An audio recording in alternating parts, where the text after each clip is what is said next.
ভাবি, আপনার শাড়িটা তো খুব সুন্দর। কত দাম? এটা ব্রাইডাল সিল্ক ব্যান্ডের এক্সক্লুসিভ কালেকশন। দাম ভ্যাট সহ প্রায় 40,000 টাকা। ও, আমিও এটাই ভেবেছি। আমারটাও আড়ং থেকে নেওয়া। 30,000 পড়েছে। কিন্তু আপনার শাড়ির কাজটা বেশি সুন্দর। ধন্যবাদ ভাবি।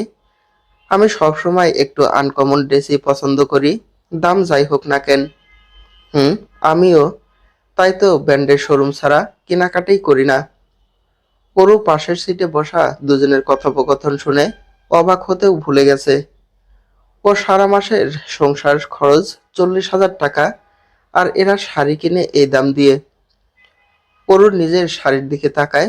ওর শাড়ির দাম 2,500 টাকা। এত দাম দিয়ে শাড়িটা কিনেছিল বলে দীপ্তর সাথে খুব রাগারাগি করেছিল সে। গত বছর বিবাহ বার্ষিকীতে দীপ্ত নিজে পছন্দ করে ওর জন্য এই হাফ সিল্কের শাড়িটা কিনে আনে। প্রথম দেখায় শাড়িটা পছন্দ হলেও দাম দেখে চক্ষু কপালে উঠে যায়। এত টাকা দিয়ে কয়েক দিনের বাজার হয়ে যাবে, নয়তো মিহির স্কুলের বেতন দেওয়া যাবে। ওরও কিছুতেই সেই শাড়ি রাখতে চায় না, কিন্তু দীপ্ত জোর করে বলে, একটা দুইটা ভালো শাড়ি লাগে, রেখে দাও, বেশি চিন্তা করতে হবে না। এই শাড়িটা ওরও এই নিয়ে 3বার পরলো। একদম নতুনের মতোই লাগছে। বিশেষ দিনের জন্যই শাড়িটা তুলে রাখে, যেমন আজ একটা বিশেষ দিন। আজ অরুর একমাত্র মেয়ে মিহির স্কুলের বার্ষিক সাংস্কৃতিক আর পুরস্কার বিতরণ অনুষ্ঠান। মিহি গত বছর ক্লাসে ফার্স্ট হয়েছিল। এবারও খেলায় অংশ নিয়ে দুইটায় প্রথম আর দ্বিতীয় হয়েছে। তাকে আজ সব পুরস্কার দেওয়া হবে, তাই সে খুব খুশি। মিহি আজও একটা দলীয় নৃত্য আর ফ্যাশন শোতে অংশগ্রহণ করেছে। সব বাচ্চারা সুন্দর পোশাকে সেজে এসেছে। তারা একে একে মঞ্চে হাঁটবে আর তাদের পোশাক দেখাবে। মিহি তো খুব খুশি, নতুন জামা পরে বাড়িতে কয়েকবার হেঁটে এসেছে। মেয়ের খুশি দেখে ওর চোখ ভিজে। দীপ্ত অবশ্য এসব কিছু দেখতে পারেনি, কারণ আজ তাকে অফিসে যেতে হয়েছে। মিহি বাবাকে বলেছিল ছুটি নেওয়ার জন্য, কিন্তু অন্যের অধীনস্থ কর্মচারীরা চাইলেও ছুটি পায় না, যেমন দীপ্ত পায়নি। ওর একটু মন খারাপ হলেও মেয়ের সামনে তা প্রকাশ করেনি। উল্টো বলে দিয়েছে সবকিছু যেন ওর ভিডিও করে নিয়ে আসে, বাড়ি ফিরে মেয়ের পাশে বসে দেখবে। ওরও ফোন হাতে নিয়ে বসে আছে। ওর নিজের শাড়ি নিয়ে ভাবনা মাথা থেকে বাদ দেয়। আজ সবাই ওর মেয়েকে দেখবে, সে এখানে শুধুই অতিথি। তবু আবার মনটা খচখচ করে ওঠে। যাদের মায়েরা এত দামি পোশাক পরে সেজে এসেছে, তাদের বাচ্চারা না জানি কত সুন্দর পোশাক পরেছে। মিহি তো তার হাতে বানানো একটা ড্রেস পরেছে। যদিও এখানে সবাইকে মেকআপ করিয়ে দেবে, তারপরও ওরও মেয়েকে সাধ্যমতো পরিপাটি করে নিয়ে এসেছে। কিন্তু বেশি দামি পোশাক তো পরাতে পারেনি। মেয়েটা সবাইকে দেখে মন খারাপ করবে না তো? ওরও মুখটা মলিন করে মঞ্চের দিকে তাকিয়ে থাকে। পাশের ভাবিদের আলোচনার কেন্দ্রবিন্দু এখন 2 রো আগে বসা দিহানের আম্মু। দিহান মিহির বেস্ট ফ্রেন্ড, কিন্তু ওর আম্মুর সাথে ওরুর তেমন কথা হয় না। উনি সিঙ্গেল মাদার। মেয়েকে স্কুলে নামিয়ে দিয়ে অফিসে চলে যান, আবার ছুটির পর গাড়ি আসে ওকে নেওয়ার জন্য। সবাই উনাকে দূর থেকেই দেখে। আজকের এই দিনে, যেখানে সবাই এত সাজগোজ করে এসেছে, সেখানে তিনি একটা সাধারণ শাড়ি পরে এসেছেন। এই নিয়েই একটু হাসাহাসি হচ্ছে। অরু মহিলাকে ভালো করে লক্ষ্য করে। মহিলার বয়স তার আশেপাশে মনে হয়। পরনের শাড়িটা বেশ মার্জিত, হালকা রং হলেও আভিজাত্য আছে। দূর থেকে এতটা বোঝা যাচ্ছে না জামদানি নয়তো মসলিন হবে হয়তো। তবে মহিলাকে বেশ মানিয়েছে। খুব সামান্য গয়না আর অল্প সাজ, এতেই অন্যরকম সুন্দর লাগছে। অরু নিজেও বেশি সাজেনি। ছোট গলার কানের সাথে হালকা লিপস্টিক, এর চেয়ে বেশি অবশ্য সে সাজতেও পারে না। অরু অন্যদিকে তাকায়। এই ভাবিদের স্বভাব ওর জানা আছে, তাই আর ভাবে না। হয়তো তার আড়ালে তাকে নিয়েও এভাবেই হাসে। মিহি এই স্কুলে ভর্তি হয়েছে গত বছর, ক্লাস 4-এ। আগে বাসার কাছেই একটা স্কুলে পড়তো। মেয়েকে সে নিজেই স্কুলে নিয়ে আসে, আবার নিয়ে যায়। আজকাল যেসব খবর দেখে তাতে গা শিউরে ওঠে। তাই মেয়েকে একা রেখে যাওয়ার সাহস পায় না বসে থেকেই। স্কুল ছুটির পর একসাথে বাসায় যায়। প্রায় 4 ঘন্টা বসে থাকতে হয়। আগে চুপচাপ বসে থাকতো, নয়তো গল্পের বই পড়তো। তারপর কয়েকজন টুকটাক কথা বলে। এখন অবশ্য সে সবার কাছে পরিচিত, কারণ সে মিহির মা। মিহির পড়াশোনায় বেশ ভালো, ভর্তি পরীক্ষায় প্রথম হয়েছিল। ক্লাসের সব টিচার ওকে পছন্দ করে। ক্লাসের সব পরীক্ষায় সবচেয়ে বেশি নম্বর ওর খাতাতেই থাকে। তাই সব অভিভাবকদের আগ্রহ ওর উপর থাকে। সে কিভাবে লিখেছে, কোনটা ভুল হয়েছে, আবার কত পেয়েছে। তাই কতদিনের মধ্যেই সবাই ওর সাথে বন্ধুত্ব করে নেয়। ওর সবার সাথেই কথা বলে স্বাভাবিকভাবেই। মিহিকে এখনো নিজের পড়ায়, তাই কেউ জিজ্ঞেস করলে বলেও দেয় সব উত্তর। এর জন্যই হয়তো আর্থিকভাবে সক্ষম না হলেও কেউ কেউ ওর সাথে সখ্যতা করে নিয়েছে এই 1 বছরে। প্রিন্সিপালের ভাষণের পর বাচ্চাদের পরিবেশন শুরু হয়। ওরও খুব মনোযোগ দিয়ে সব ভিডিও করে। মিহিকে নিজে দেখেই চিনতে পারছে না। ওকে একদম পরীর মতো লাগছে। লাল রংটা ওর ফর্সা চেহারায় দারুণ মানিয়েছে। মিহি ওর হাতে বানানো একটা লাল রঙের জামা পরেছে, যার উপর সুতোর সূক্ষ্ম কাজ। নিজের গাউন অংশটায় আছে ভরাট সুতোর কাজ। গলায় আর হাতে কুশি কাটা কাজ করা। অন্য সব বাচ্চাদের দামি পার্টি ফ্রকের কাছে হয়তো কিছুটা সাদামাটা, কিন্তু একদম আলাদা। নাচটা খুব সুন্দর হয়েছে। এরপর শুরু হয় দলীয় গান, আর এরপর ফ্যাশন শো। সম্পূর্ণ অনুষ্ঠান ওরও রেকর্ড করেছে। পাশের কথাগুলো আর বেশি কানে আসেনি। তারপরও ফ্যাশন শো এর মাঝে একজন মিহির জামার প্রশংসা করেছে। ওর অবশ্য তা কানে নেয়নি। ওর দৃষ্টি শুধুমাত্র মেয়ের উপর। অনুষ্ঠান শেষ হয়েছে কিছুক্ষণ আগে। স্কুল মাঠে দাঁড়িয়ে কেউ কেউ গল্প করছে। ওরও দুজনের সাথে কথা বলেছে মিহির পুরস্কারগুলো ওর হাতে আছে। মিহি 3টা পুরস্কার পেয়েছে, আর আজকের অনুষ্ঠানের জন্য একটা আলাদা পুরস্কারও আছে। তাই ওর দুহাত ভর্তি পুরস্কার। মিহি পাশে দিহানের সাথে গল্প করছে। হাই, আমি দিহানের আম্মু। দিয়া, আপনি নিশ্চয়ই মিহির আম্মু। ওরও পাশ ফিরে তাকায়। দিহানের আম্মু দাঁড়িয়ে, ওনার হাতেও 2টা পুরস্কার। ওরও মিষ্কি হেসে নাড়ায়। দিহান মিহির কথা খুব বলে। আমি তো কাউকে সেভাবে চিনি না। মিহির সাথে আপনাকে দেখে আসলাম আলাপ করতে। অরু ওনার দিকে ঘুরে দাঁড়ায়। আমি অরুণিমা। সবাই অবশ্য অরু ডাকে। আপনার ব্লাউজটা বেশ সুন্দর। কোনো বুটিক থেকে নিয়েছেন? না, এটা আমি নিজেই তৈরি করেছি। আসলে শাড়ির সাথে যে কাপড়টা ছিল তা আমার ভালো লাগেনি, তাই নিজেই পছন্দ মতো ডিজাইন দিয়ে সেলাই করে নিয়েছি। ও, আজকাল তো এত নিখুঁত কুশির কাজ দেখাই যায় না। ওরও মুচকি হাসে। ওর হাসিতে নম্রতা। বন্যা আপা পেছন থেকে ডেকে বলে, ওরও মিহির জামাটা খুব সুন্দর হয়েছে। কোন দোকান থেকে কিনেছো? আমার কথা তো দেখেই পছন্দ করে ফেলেছে। আমার কাছে আবদার করছে তাকেও কিনে দিতে হবে। বন্যা আপা ওদের মধ্যে সবচেয়ে বড়, তাই সবাইকে নাম ধরে ডাকেন। দোকান থেকে কিনিনি আপা, আমি নিজেই বানিয়েছি। ও তো সুতি কাপড় ছাড়া পরতে পারে না, তাই সুতির কাপড় কিনে নিজেই হাতে সেলাই করে ফুলের নকশা করেছি। দিয়ে এবার আরো অবাক হয়। এত সুন্দর রং মিলিয়ে সুতোর কাজ, আবার সম্পূর্ণ জামায়। কাজটা খুব ফুটেছে। মহিলার গুণ আছে বলতে হবে। দিয়ার কৌতূহল বেড়ে যায়। আপনি নিশ্চয়ই এর উপর পড়াশোনা করেছেন? আরে না, আমি ফ্যাশন ডিজাইনিং এর কিছুই জানি না। টুকটাক সেলাইয়ের কাজ জানি।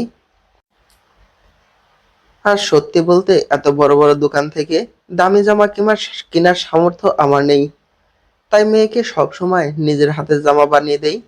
আর একটা কথা কি জানেন, যখন মেয়ের মুখে হাসি ফোটে তখন মনে আলাদা শান্তি লাগে। কি অকপটে সত্যি কথাটা বলে দিল। গলায় এতটুকু কুণ্ঠা নেই, বরঞ্চ চোখে মুখে একটা প্রশান্তি। দিয়া ওর দিকে তাকিয়ে থাকে। মেয়েটাকে ওর ভালো লাগে। এই স্কুলে আসা কিছু মুখ ওর পরিচিত হলেও কারোর সাথে কখনো কথা বলেনি। মেহের সাথে দিহানের খুব ভাব।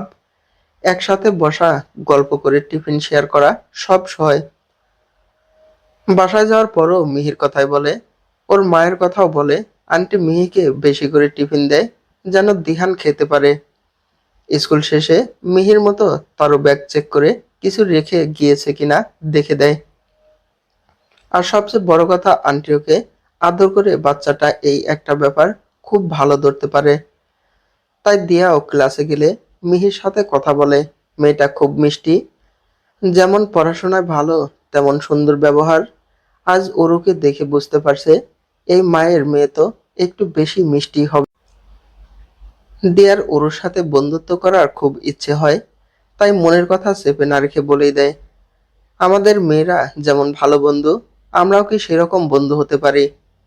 ওর একটি অবাক হলেও মুখে হাসি রেখে বলে, কেন নয়, আজ থেকে আমরাও বন্ধু। প্রায় আধা ঘন্টা দুজন দাঁড়িয়ে গল্প করলো। এরই মধ্যে জেনে নিল দুজনের বাসা কাছাকাছি পড়েছে। দেয়া বেশ মিশুক, তাই ওর সাথে ভাব জমাতে বেশি সময় লাগলো না। কথার ফাঁকে ফোন নম্বর আদান প্রদান হয়ে যায়। এরপর যে যার পথে। বিকাল প্রায় 5টা। দীপ্ত অফিস থেকে বেরিয়েছে। আজ মেয়েটার কথা রাখতে পারেনি, তাই মেয়ের মন ভালো করার জন্য ওর পছন্দের কিছু নিয়ে যাবে। প্রতিদিন অফিস থেকে ফেরার সময় ভাঙ্গা বাজারে ঢোকে। এই সময় সবজিপাতির দাম সকালের তুলনায় কিছুটা কম হয়। মিহি চিংড়ি মাছ খুব পছন্দ করে। গলদা চিংড়ির যা দাম হাতই দেওয়া যায় না। অন্য মাছও ওর নাগালের বাইরে, তাই কিছু ছোট চিংড়ি আর ডিম নিয়ে বাড়ির পথে ধরে। মধ্যবিত্তের এ এক সমস্যা, শখ আছে কিন্তু সামর্থ্য নেই। দীপ্তর একটাই স্বপ্ন, মেয়েটার একটা উজ্জ্বল ভবিষ্যৎ। নিজেরা একটু টানাটানি করে দিন পার করলেও মেয়ের পড়াশোনায় কোনো কার্পণ্য করে না। একটু কষ্ট করে হলেও শহরের একটা ভালো স্কুলে পড়াচ্ছে। মিহি কয়েকবার ঘর বারান্দা করে ফেলেছে। বাবার জন্য অপেক্ষা করছে, বাবাকে সবকিছু না দেখানো পর্যন্ত তার শান্তি নেই। বাবা যে তার একটু বেশি প্রিয়। দীপ্ত বাড়ি ফেরার পর মিহি গল্পের ঝুলি খুলে বসে বাবার সামনে। অরু এই ফাঁকে রাতের রান্নাটাও করে নেয়। কেটে যায় 1 সপ্তাহ। দিয়ার সাথে 2-3 বার ফোনে কথা হয়েছে। অরু জানতে পেরেছে দিয়া ব্যবসা করে একটা বুটিক হাউসের মালিক। সারাদিন ব্যস্ততার পরও মেয়েকে যতটা সম্ভব সময় দেয়। আগামী সপ্তাহে ক্লাস টেস্ট। মেহেদের একটা গ্রুপ অ্যাসাইনমেন্ট দেওয়া হয়েছে, সায়েন্স প্রজেক্ট করতে হবে। মিহি আর দিহান এক গ্রুপে, একই সাথে সব কাজ করতে হবে।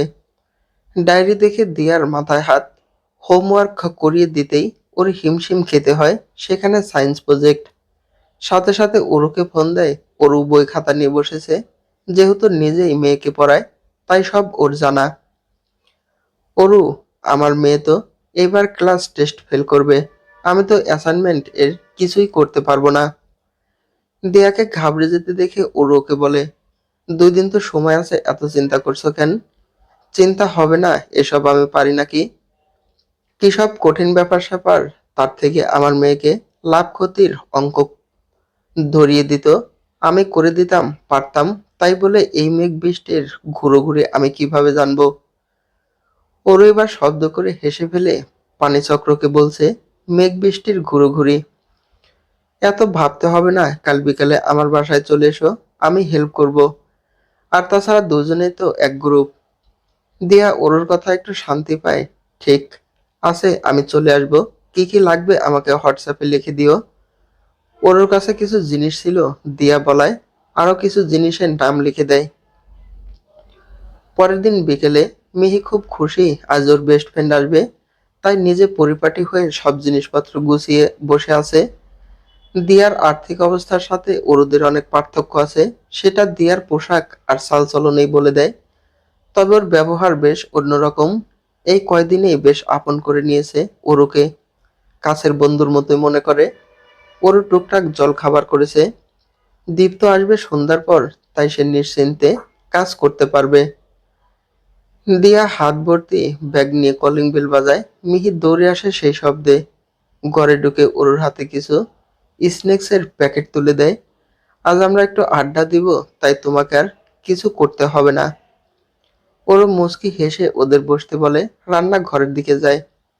বসার ঘরটা বেশ ছিমছাম করে গোছানো। সোফার উপর সাদা কুশন কভার, তার উপর সুতার কাজের নকশা, সেন্টার টেবিলের ঢাকনাটাও কুশি কাটা দিয়ে করা। ওয়ালে ঝোলানো একটা ওয়ালমেট, সেটাও সুতোর কাজ করা, খুব সুন্দর নিখুঁত কাজ। এই মেয়েটা মনে হয় আজ তো সুই সুতার দোকান। ওরও একটা ট্রে এনে সবার সামনে বসে, দিয়া রান্না নাস্তার পাশে নিজের করা কিছু হালকা খাবার। বাচ্চারা অবশ্য এরই মধ্যে তাদের বই খাতা খুলে বসে পড়েছে। আরো আগে সব গুছিয়ে রেখেছিল, এখন মেয়েদের রংগুলো দেখিয়ে দিয়ে দিয়ার পাশে এসে বসে। তুমি এত সুন্দর সেলাই কার কাছ থেকে শিখেছো? ওরও একটু মুচকি হেসে বলে, মায়ের কাছ থেকে। আমার মা খুব ভালো সেলাই ফোড়া করতে পারতো, আমাকেও সে জোর করে সব শিখিয়েছে। আগে করতেই চাইতাম না, কিন্তু এখন সেলাই করতে ভালো লাগে। মেয়ের জন্য, নিজের জন্য যখন কিছু বানাই খুব ভালো লাগে। আর দেখে সবাই প্রশংসা করে, এতেও একটা আলাদা ভালো লাগা কাজ করে। দেখলেন না সেদিন স্কুলের অনুষ্ঠানে কতজন মিহির জামার প্রশংসা করলো? হুম, দেখলাম। সত্যি বলতে এগুলো এক একটা শিল্পকর্ম। যারা এগুলো করতে পারে তারা এক একজন শিল্পী, শিল্পী। আমি প্রথম দিনই লক্ষ্য করেছিলাম তোমার হাতের কাজ দারুণ। আমি তো এসব নিয়েই কাজ করি, তাই আমার এই বিষয়ে ধারণা আছে। বাদ দাও এসব কথা, ইয়ার কেমন কি? তুমি কিন্তু আমার চেয়ে অনেক আলাদা। এই সমাজে একজন সিঙ্গেল মা হতে হলে অনেক মনের জোর দরকার, যা তোমার আছে। আমি তো এমন কিছু ভাবতেই পারি না। দেয়ার মুখে মলিন হাসি। নিজের ঘাড়ে পড়লে সবাই পারে, আমি আলাদা কিছু না। তবে আমি স্বাবলম্বী, তাই সবাই সামনে বেশি কিছু বলার সুযোগ পায় না, তবে আড়ালে ঠিকই বলে। যদি কিছু মনে না করো জানতে পারি, তোমাদের ডিভোর্স কেন হয়েছিল? আমাদের বন্ধুত্বটা নষ্ট হয়ে গেছিল, তাই সম্পর্কটা আর টানতে পারিনি। অকপটে কথাটা বলে অরুর দিকে তাকায় দিয়া। অরুর চোখে প্রশ্নের চিহ্ন। আমি আর অর্ক সমবয়সী ছিলাম। 4 বছরের বন্ধুত্ব, আমাদের বরাবরই স্বাধীন চেতা ছিলাম, তাই নিজের সিদ্ধান্ত নিজেই নিতাম। কিছুদিন পর দুজন পরিবারের মতোই বিয়ে করি। ততদিনে আমাদের ব্যবসা ছোট আকারে শুরু করেছি। দেশের বিভিন্ন জায়গা থেকে কাপড় কিনতে যাওয়া, আবার সেগুলো প্রাইস ট্যাগ বসিয়ে ডিসপ্লেতে রাখা, সব দুজনে করতাম। বেশ ভালোই চলছিল। দিহান হওয়ার পর আমি একটু বেশি অসুস্থ হয়ে পড়ি। মায়ের কাছে চলে যাই কিছুদিনের জন্য। সেই সময় অর্ক একাই সব দেখাশোনা করত। কিছুদিন পর আমি বাড়ি ফিরে আসি। তখন অর্ক একটা বেসরকারি চাকরি পায়, সেখানে ব্যস্ত হয়ে যায়। এদিকে আমাদের বুটিক প্রায় বন্ধের পথে। ওটা আমার একটা ভালোবাসার জায়গা, তাই আমি আবার সেটা শুরু করি। মেয়েকে নিয়েই কাজ করতাম। অর্ক সেই সময় কেমন বদলে যায়, নিজের কেরিয়ার গড়তে গিয়ে আমাদের ভুলে যায়। বাড়ি ফিরলেও দিহানার আমাকে সময় দিত না। কাজের অজুহাতে সবকিছু উপেক্ষা করা শুরু করে। দুজনের মধ্যে দূরত্ব শুরু হয়। আমারও মেজাজ গরম থাকতো, রাগারাগি করতাম। দুজনেই নিজেদের ইগো বজায় রাখার জন্য কথা বন্ধ করে দেই। একটা সময় খেয়াল করলাম, এক ছাদের নিচে থাকলেও আমাদের দুজনের মধ্যে একটা বড় দেওয়াল হয়ে উঠে গেছে। ঘরের মধ্যে দম বন্ধ লাগে। এভাবে কতদিন থাকা যায়? সবচেয়ে কাছের বন্ধুটাকে হারিয়ে ফেলেছিলাম ততদিনে, হয়তো এর ক্ষেত্রেও। তাই তারপর সবচেয়ে সহজ সমাধান বিচ্ছেদের পথ বেছে নেই। একদমে কথাগুলো বলে দিয়া একটা দীর্ঘশ্বাস ফেলে। মনের কোণে জমে থাকা কথাগুলো আজ বলতে পেরে হয়তো কিছুটা হালকা লাগছে। অরুর আবার হয়ে কথাগুলো শুনে আবার প্রশ্ন করে, দিহানের বাবা কি যোগাযোগ করে না? ও এখন দেশের বাইরে থাকে, সেখানেই স্থায়ী হয়েছে। মাঝে মাঝে ফোন করে দিহানের সাথে কথা বলে, ওর জন্মদিনে উপহার পাঠায়, আমার সাথেও ভদ্রতার খাতিরে টুকটাক কথা বলে। আমি এখন আর মন খারাপ করি না। ও যখন সামনে এগিয়ে গেছে, আমি কেন পিছিয়ে বসে থাকবো? আমিও নিজের কাজ আর মেয়েকে নিয়ে খুব ভালো আছি। আমাদের রং করা হয়ে গেছে, এখন কি করব? মিহির কথায় ধ্যান ভাঙে দুজনের। ওরও কাগজ উল্টে পাল্টে দেখে মোটামুটি ঠিক হয়েছে। কিছুটা ঠিক করতে হবে, সেটা সে নিজেই করে দেয়।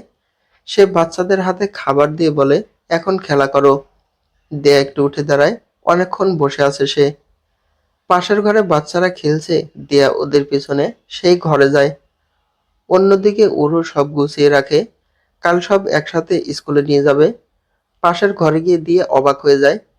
একটা সেলাই মেশিন, আর তার আশেপাশে কত রকম সুতো ছড়ানো ছিটানো। বাচ্চারাই এ কাজ করেছে, সেটা বোঝাই যাচ্ছে। মিহি একটা শপিং ব্যাগে সব ঢুকিয়ে রাখতে যায়, দেখে দিয়া ওর হাত থেকে নিয়ে নিজেই গুছিয়ে রাখতে বসে। ব্যাগের ভেতর কতগুলো এক রঙের কাপড় দেখে দিয়া কয়েকটা বের করে। কয়েকটাতে সুতোর কাজ করা, কয়েকটাতে কুশির কাজ করা। কোনোটা অল্প কাপড়, কোনোটা বেশি কাপড়, কতগুলো ছোট ছোট কাপড়ের টুকরো। দিয়া ঠিক বুঝে উঠতে পারে না এগুলো কি কাজে লাগবে। মেহেরা নিশ্চয়ই এগুলো এলোমেলো করেছে। তুমি রেখে দাও, আমি পরে তুলে রাখবো। এগুলো দিয়ে কি করবে? একটা জামায় প্যাচওয়ার্ডের কাজ করব, তাই একটু কাটাকুটি করে রেখেছি। আর বড় কাপড়গুলো দিয়ে অনেকটা ওয়েন পিস বানাবো এমব্রয়ডারি করে। দুইটা ব্লাউজ পিসও আছে, এখানে সুতির উপর কুশি সুতো দিয়ে করব। এতগুলো কেন, বিক্রি করবে নাকি? পুরো শব্দ করে হেসে ফেলে। আরে না, এগুলো আমার আর মিহির জন্য। আমি তো মেয়েকে বাইরে থেকে জামা কিনে দেই না, তাই বিভিন্ন রকম ডিজাইন দিয়ে নিজেই বানিয়ে দেই। আগে ছোটবেলায় আমি এমন মায়ের হাতে বানানো জামা পরতাম। আর আমি নিজের জন্যও বানাই। দোকান থেকে এত দাম দিয়ে জামা কেনা আমার পোষাবে না, তাই শুধু কাপড় কিনে এনে নিজেই পছন্দ মতো বানিয়ে নেই। জোড়াতালি দেওয়া বুঝেছো? দিয়া হাতের কাপড়গুলোর দিকে নজর দেয়। একটার চেয়ে আরেকটা সুন্দর। কাপড় আর সুতার কম্বিনেশনটা অসাধারণ, তাই খুব ফুটে উঠেছে তার ব্যবসায়ীর চোখে, যা সহজেই ধরা পড়েছে। তুমি কিন্তু চাইলেই এগুলো বানিয়ে বিক্রি করতে পারো। ওরও অবাক হয়ে দেয়ার দিকে তাকায়। হুম, তোমার যে কথা, এগুলো কেউ কিনবে না। দোকানে এসে কত সুন্দর কাপড় পাওয়া যায়, আর সেখানে এই টুকটাক হাতের কাজের জামা কাপড় চোখেও লাগবে না। তোমার কি মনে হয় এসব সামান্য কাজের জন্য কেউ আমাকে টাকা দিবে? অবশ্যই দিবে। তুমি নিজেকে গুরুত্ব দেওয়া শুরু করো, দেখো মানুষে দিবে। আমি কাপড়ের ব্যবসা করি, তাই আমি এসব ভালো জানি। তুমি শুধু শুধু নিজেকে ছোট করে ভাবছো। একটা কাজ করলে কেমন হয়, তুমি কিছু হাতের কাজ করা কাপড় তৈরি করে আমাকে দিবে। আমি সেগুলো আমার শোরুমের জন্য নিয়ে যাব, তারপর বিক্রি হলে তোমাকে টাকাটা দিয়ে দেব। ওরও একটু ভাবনায় পড়ে যায়। স্কুলেও এই কথা অনেক শুনেছো। তুমি চাইলে সুতোর কাজ নিয়ে ব্যবসা শুরু করতে পারবে। তোমার হাতের কাজ খুব সুন্দর। তুমি অর্ডার নিলে আমি কয়েকটা ব্লাউজ আর জামার কাপড় কিনবো। দেয়ার আর তর্স হয় না, তাই সে বলে, সবচেয়ে ভালো হয় কাল আমি তোমাকে কিছু কাপড় দিয়ে যাব। তুমি সুন্দর মতো সুতো দিয়ে কাজ করবে, ব্লাউজ পিস যেমন হয় তেমন। তারপর আমি দেখি সেগুলো কেউ কেনে কিনা। ওরও অবাক হয় দেয়ার কথায়, তারপরও মনে মনে একটু সাহস পায়। একবার চেষ্টা করে দেখি না, না বিক্রি হলে নিজেদের জন্য রেখে দেবে।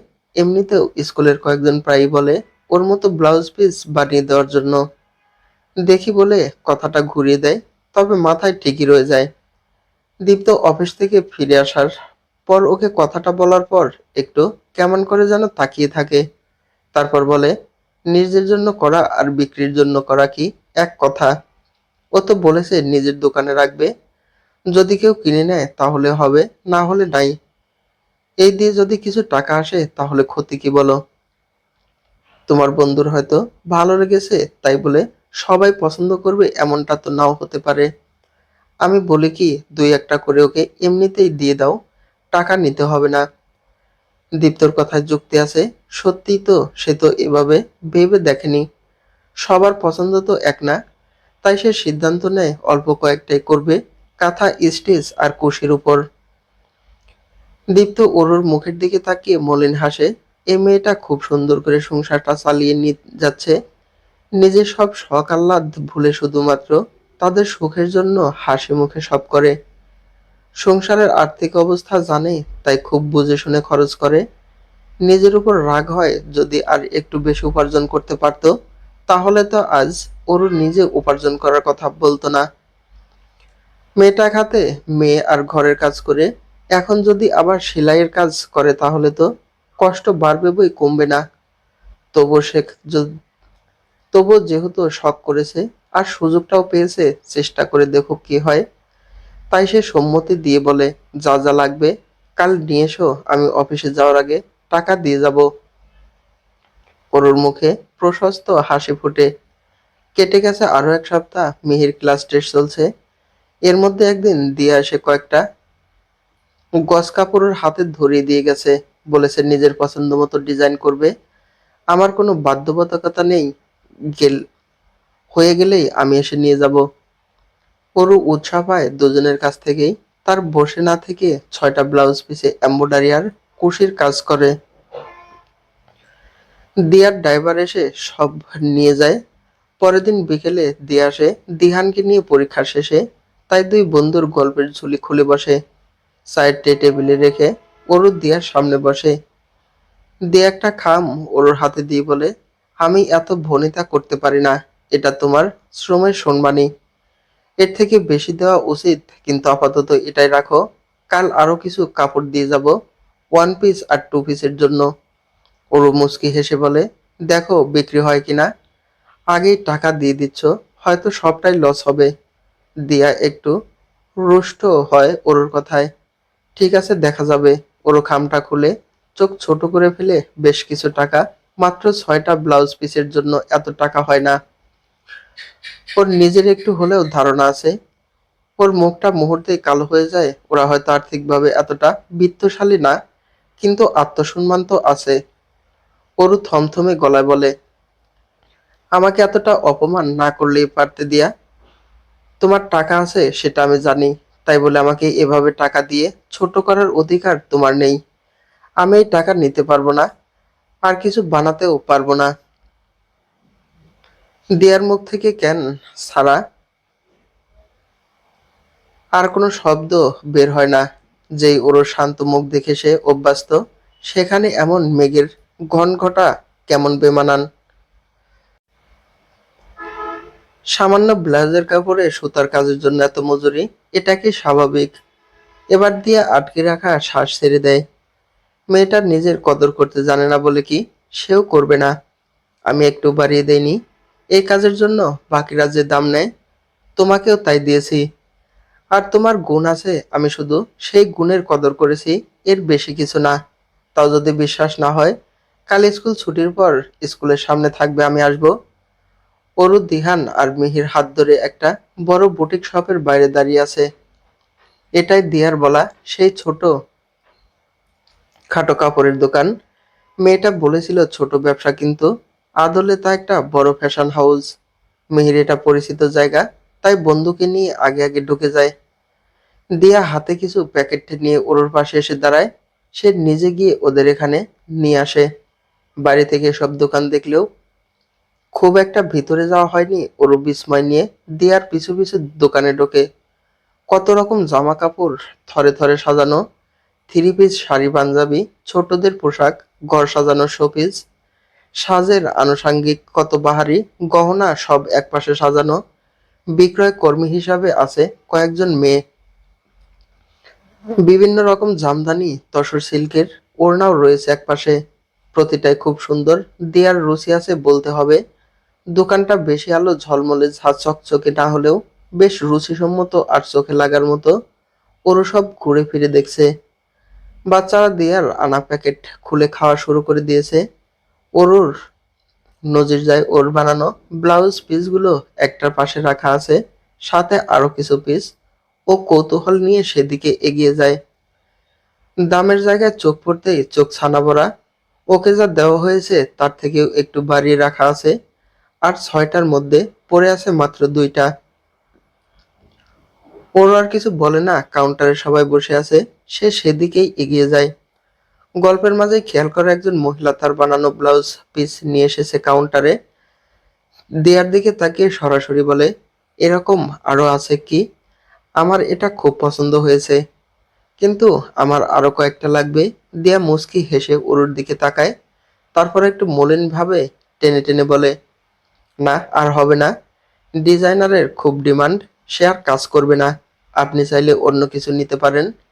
ওরও ঠিকই বুঝতে পারে তাকে ঠেস দিয়ে কথা বলছে। মহিলার গলায় আক্ষেপের সুর, ইস কি সুন্দর কাজটা, যদি আরো কয়েকটা থাকতো আমি নিতাম। থাক, এই দুটোই আমাকে দিয়ে দিন। মহিলা চলে যাওয়ার পর দিয়া বলে, দেখেছো আমি ব্যবসায়ী মানুষ, লাভ লোকসান একটু বেশি বুঝি। তোমাকে বেশি টাকা দিয়ে অপমান করতে চাইনি, শুধু তোমার প্রাপ্য সম্মানটা দিয়েছিলাম। ওর নিজের ভুল বুঝতে পারে তার কথা দিয়া কষ্ট পেয়েছে বুঝতে পেরে ওকে জড়িয়ে ধরে বলে, হয়েছে, আর কষ্ট পেতে হবে না। কাল আমার লিস্ট অনুযায়ী কাপড় পাঠিয়ে দিও আমার বাসায়। মিহি আর দিহান ইচ্ছামতো গয়না পরে আয়নার সামনে দাঁড়িয়ে আছে। ওদের দেখতে অদ্ভুত লাগছে, তাই দেখে দুজনের মুখেই হাসি ফুটে ওঠে। ওরও মনে মনে হাসে। এতদিন সে শুধুমাত্র গৃহিণী ছিল, কিন্তু আজ থেকে সে রোজগেরে গিন্নি। থ্যাংক ইউ ফ্রেন্ড, সম্পূর্ণ গল্পটি পড়ার জন্য অসংখ্য ধন্যবাদ। আজকের গল্প রোজগেরে গিন্নি, কলমে প্রমা মজুমদার।